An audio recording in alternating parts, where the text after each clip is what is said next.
I've seen thousands of patients over the years as a natural health consultant, and now I've stopped clinic work for a bit. I want to pass on the really good, life-changing information I've learned to you. If you're new here, please hit the subscribe and the like video to help me keep this channel going, and hopefully other people can find what they need too.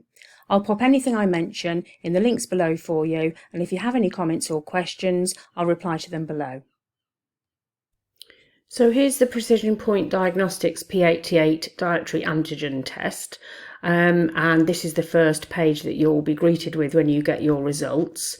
It's called P88 because it measures 88 different foods, as you can see. So have a good look through the list of foods and make sure that it contains the foods that you actually want to measure. Obviously all tests are different and they all tend to measure different foods, so just make sure that you've got the right ones on here. It's basically a good mix really of all of the different food groups.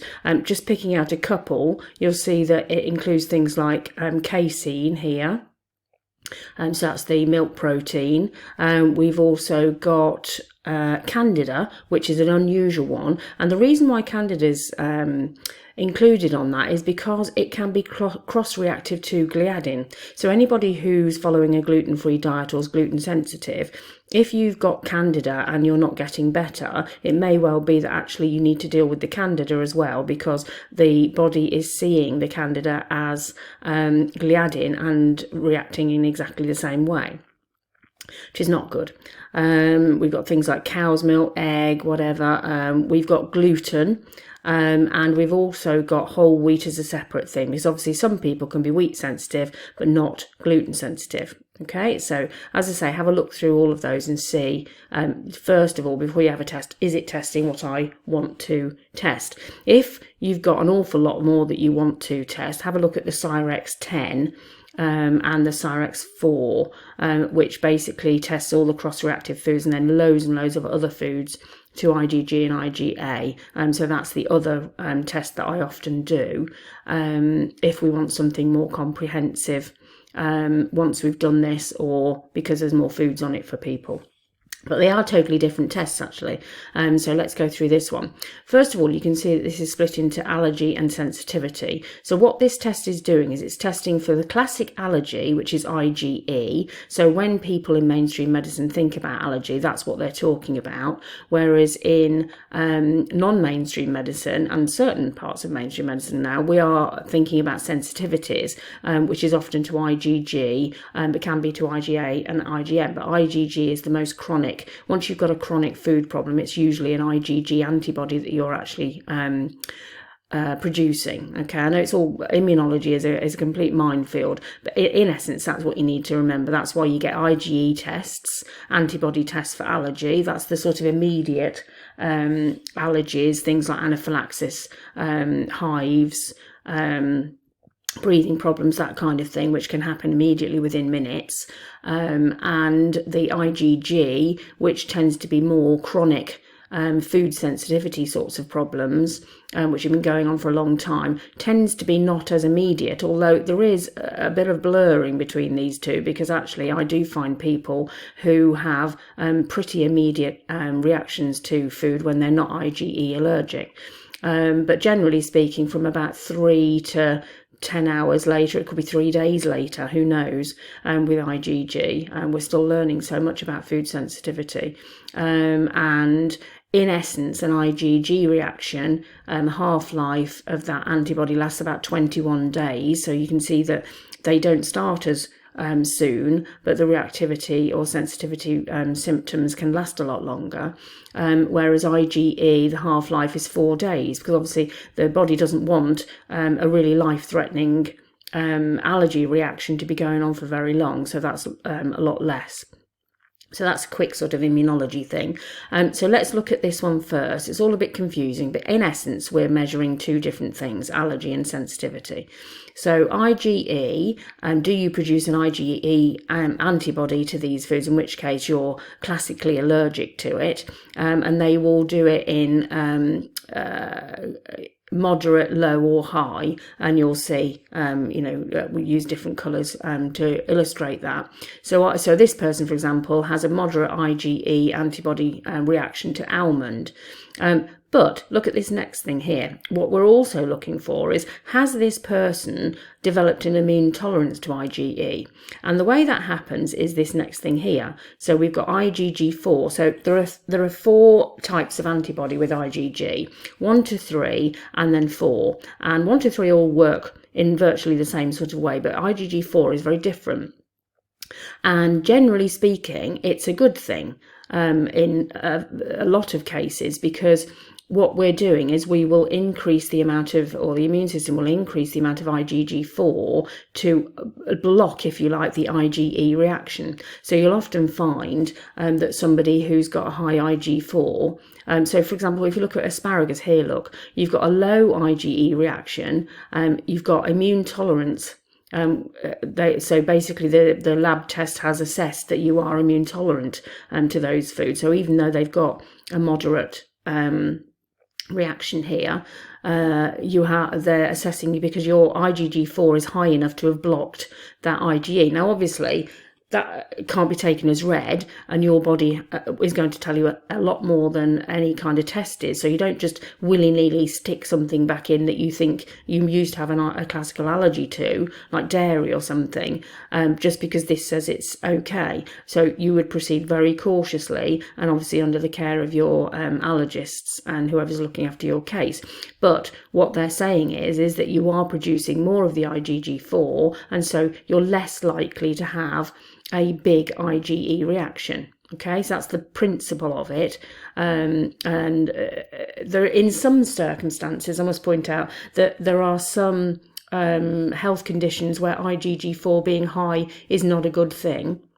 And actually, you get a massive report sent to you, how to understand your test results with this, and this explains this an awful lot more in that. So if you do have the test done, don't think, oh my lord, I'm never going to remember all this. I will actually put a link below this video for you, so that you can see what that test results report looks like. So you get a sample report, and then you get a understanding your test results report. If you don't, for some reason, because this is you're going to be ordering this through a different lab and not through me, if you don't, just ask me and I'll send it to you.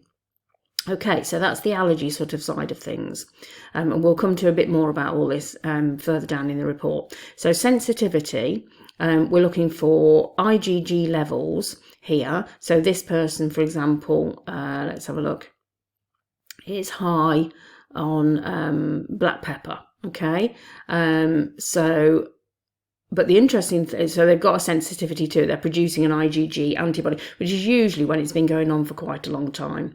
So IgA is usually a first reaction. IgM is it's developing more, and IgG is when it's usually chronic. It's been going on for a while. But it might be that you produce an IgG antibody, but actually you look at that food and you think, well, I'm perfectly fine with that, with black pepper or something like that. So why might that be? So the next thing to look at is C3d here, which is complement. So what they've discovered is that if this IgG antibody combines with complement, it will make any kind of reaction a lot worse. I mean, 1,000 times worse. So basically, most people's biggest food reactions are going to be IgG combined with complement, and so that's what this test is actually looking for. So on the sensitivity side of things, anyway. So hopefully that makes sense. So let's see if I can see one. So we've got cabbage, which is low on a sensitivity. So you think, well, that's okay, but actually it's moderately bound with complement. So you're more likely to react to that cabbage than if you weren't binding it with the IgG and complement, if that's making any sense. So what have we got? Another one. We've got another one here, cashew nuts. Again, it's low on sensitivity, but it is high bound to complement. Now, you don't need to work out what's going on here, because if you see, that's what's all the foods have been analysed there for you. And basically they do two things to really help you with this. So they'll show you two diets that you could do. So you want, there's either a less restrictive diet, which is where they're just taking out the really high foods, and then there's a more restrictive diet where they're taking out the highs and the moderates. Okay, so you could look at that. And you think, oh my goodness me, look at all these different foods here. I'm never going to be able to remove all those. And we don't want you to either. What we want to know is which foods are causing you the most problems. So you might get this whole list here, and that might be useful for you. But most people would like go running for the hills if they saw a list like that and think, oh my goodness. And it's also not good to remove too many foods or food groups, because we want the microbiome to be nice and healthy. And the only way that's going to happen is if you've got lots of different foods going in. So you have a microbiome that's very full of variety of different foods, so that it's healthy and you're less likely to become more sensitive to other things. I think that's probably in my own case where I went wrong. I did an elimination diet in the early days and then found I couldn't get anything back in, and so I've been on a very, very restricted diet for over a decade, and my goodness knows what state my microbiome's in, basically, so because I can't get the foods back in. So we don't want to get rid of loads and loads of different foods. So what they helpfully do is they do an immune index where basically they've done all the work for you. So what they've worked out from all of that different information is which are your most sensitive foods, and this is actually in order. So for example, number 88 pear is your least sensitive to food. Okay, so you can see, I might say to a patient, okay, let's concentrate on these highs here, and generally speaking, you will take these out for about 12 weeks before you retest to see if anything's changing. And that's not to say that you won't feel better quite quickly. Generally speaking, people feel better within days, certainly within 2 weeks. But it's just that you have to allow the inflammation in that gut and in your system to actually come down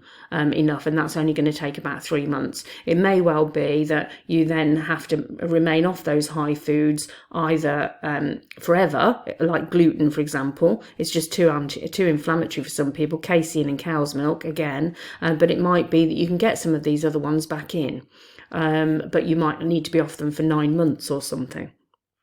So it may not be forever. But it's got to be for long enough for your body to heal. And obviously, at the same time as you're taking the foods out, you've got to make sure that you're healing the whole gut system and supporting the immune system at the same time. So have a look at my gut video, the GI 360, and also I've written in the there's a link underneath that video to the gut test results guide, and I've put lots of information about treatment and things in there, so that will help you at some point if you need it. Okay, so instead of looking at that great big long list there and have a panic, you look at which ones are the highest. Now this person's obviously quite sensitive, look, because we've actually got quite a lot, so you'd be thinking, okay, what can I do with this particular person to make them less hypersensitive? And that's a whole other issue. But at the moment, we're just thinking about how can we lower the inflammation in this person. And the first thing you always do is you look at, can I lower any inflammatory foods, which is what this test is all about. And then the other thing I normally do is a GI 360 stool test, because I'm looking to see for reasons why this person is so sensitive, what's gone wrong there with the gut. And I might do the advanced intestinal barrier assessment. So I want to see, is their gut very leaky? Have they got a histamine intolerance problem, which will do that.